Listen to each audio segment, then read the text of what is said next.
the third generation of the Tanaim. He maintained an academy in a place called Siknin, which grew in importance and authority during the course of his life. And one of the features about him that is described in the Talmud is that he was absolutely scrupulous in collecting and distributing charity.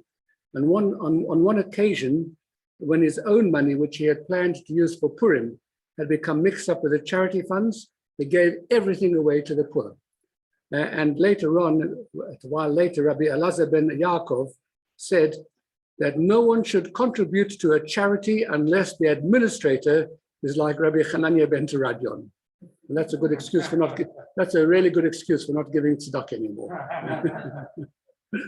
At any rate, he lived the values of his Torah study. He lived, of course, at the time of the Hadrianic persecutions, after the defeat of Bar Kokhba in 135 of the Common Era, and Rome forbade Torah study on pain of death. Rabbi Hanania continued to teach and to lecture in public, and therefore he and his wife were sentenced to death, and his daughter was taken into slavery. And of course, the famous story is told about him in the story of the 10 martyrs that we read on Tisha B'Av and again on Yom Kippur. Wrapped in a Torah scroll, he was set on fire, and it was then that he made his immortal remark as he mastered his great pain: "I see the parchment of the Torah scroll burning, but the letters soar upwards."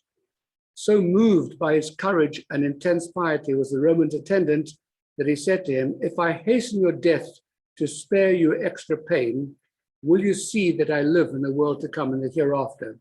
Rabbi Hanania agreed, and the attendant removed the wet woolen sponges that had been placed on Rabbi Hanania's body to prolong his terrible suffering.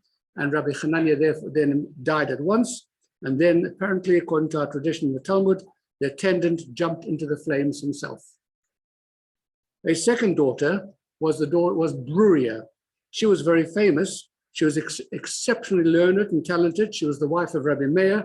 We have many teachings and stories about her in the Talmud. And she actually rescued her sister from slavery. So it's an extraordinary story. That's Rabbi Hanania ben Teradion. And tomorrow we'll actually look at his teaching, the third chapter, the third Mishnah of the third chapter of Pirkei Avot. Rabbi Hanania ben Akasha Meir,